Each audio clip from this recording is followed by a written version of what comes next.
Calgary-Acadia.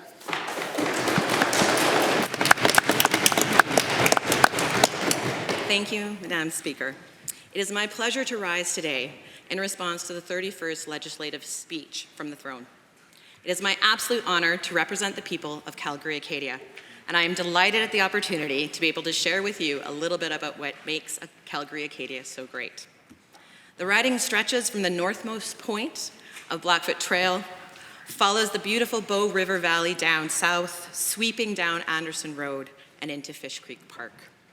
The riding is situated on the traditional territories of the signatories of Treaty 7 and is home to Métis people who share a deep connection with this land.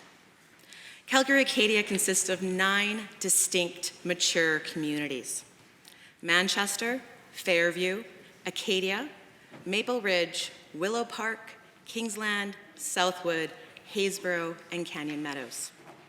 Each community has its own rich history of malleability and intentional community building. Calgary-Acadia boasts 2 year-round farmers markets. The largest off-leash dog park in Calgary is home to our ever-growing barley belt of microbreweries and will soon be home to Calgary's only roller skating rink. The people of Calgary-Acadia are a beautiful mix of original homeowners, young families just starting out, long-term residents, and new immigrants. They are small business owners, doctors, lawyers, accountants, parents, friends, and family. Calgary-Acadia is home to dedicated community supports, such as the Dream Center, who offers residential long-term addiction treatment. Ruth's House, who offers a safe haven for African families and individuals experiencing domestic violence. Parachute for Pets, who recognizes that family isn't just about humans and provides for Calgary's most vulnerable and their cherished pets. And of course, the Calgary Food Bank, who helps thousands of Calgarians feed their families every day. The people of Calgary-Acadia are proud of their communities and are excited for what tomorrow may bring, but they need support. Like many Albertans, Calgary-Acadians are struggling with the cost of living. I hear stories almost daily where folks are making impossible decisions between paying their utilities, keeping a roof on their head, food on the table, while all managing trying to afford life-necessary medications. I've been shown lease renewals of increases of over 30%, and constituents reporting 90% increases in their electricity bills. Far too many Calgary-Acadians are without a family doctor, and others are worried about losing their family doctor to other provinces where they respect and apply evidence-based research. Calgary-Acadians share stories of neighbors knocking on their doors, but not for cups of sugar. Instead, they're asking for things as simple as Tylenol because they cannot afford to both manage their pain and feed their children. Calgary-Acadia is a mature riding with aging infrastructure, trying to support both the current and next generation. Our 48 schools are struggling under the weight of record enrollment numbers, transportation challenges, and this government's underfunding and devaluing of the public education system. Calgary-Acadians are retired persons, people who would hope to someday retire, and these folks are so proud to be part of one of the strongest retirement plans in this world, our Canadian pension plan. Calgary-Acadians are global citizens, making informed decisions and taking actions to support initiatives inside and out of their communities. Calgary-Acadians invest in the future by adding solar panels to their houses and community centers, and by being ambassadors for projects like Miwaki or Tiny Forest, which was recently planted in the riding and spearheaded by the Calgary Climate Hub. Calgary-Acadians are aware and they advocate for what matters for them, including keeping our stunning mountains intact and our waters safe. Calgary-Acadians are not shy They will absolutely show up at my office, write me letters, send me messages, call me on the phone, ready to discuss how they feel we can make this world better. And we are happy to receive them, always ready to listen to their concerns and hear their ideas for a better future for Alberta. For far too long, Calgary-Acadians were underserved. As long as I have the privilege of representing Calgary-Acadians, I will continue to keep my door open and work hard for each and every constituent. Public service is a privilege like no other. You play a part in the very fabrics of our society and speak as one voice for many, and I take this responsibility very seriously. My first real job was in early middle school, working at my parents' store.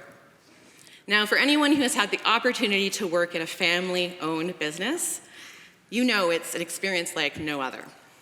You quickly realize that your workday does not end when that sign turns to closed, and that conversations over the breakfast, lunch, and dinner table will all circle back to that business.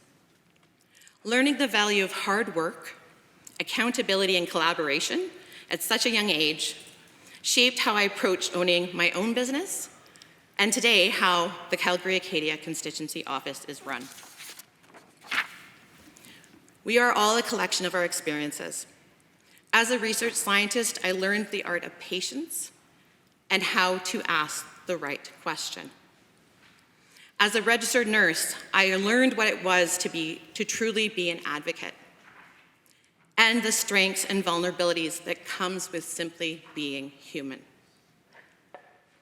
As the elected voice for Calgary-Acadia, I have deliberately delivered transparent and accountable leadership, because that is what I promised, and that is what Albertans deserve. In addition to serving Calgary-Acadia, my office receives requests from supports.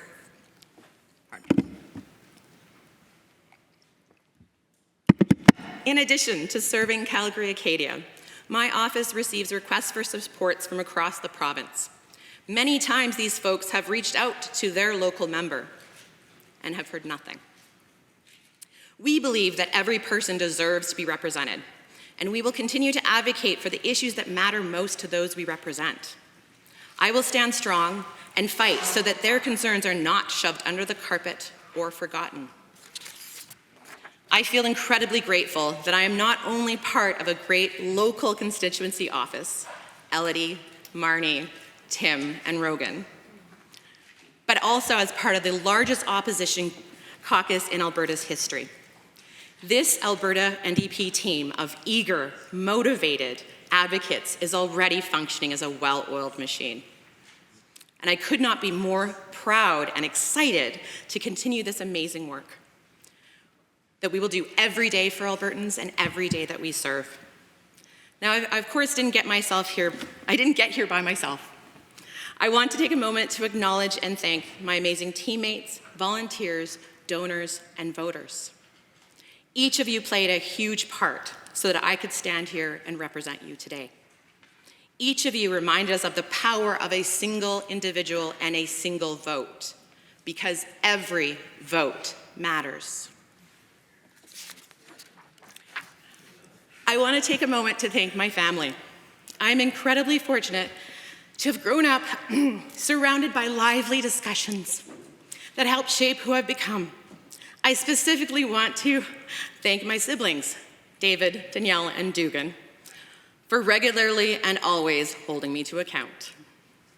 To my parents, Dick and Donna, who taught us to see hurdles as opportunities to build character and laid the foundation for navigating complex and vital conversations.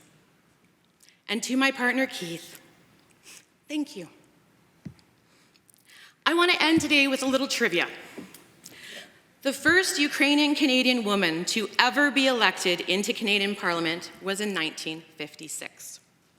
She served as justice critic in the Saskatchewan legislature for 2 terms, and was known for her advocacy of the rights of women and children. She was said to have a face of an angel and a tongue like a viper. This member was the late Chief Justice Mary John Batten, nee Fod Chuck, and she was my grandmother. I am humbled by her legacy, and I am so incredibly grateful to continue the tradition of service. Thank you.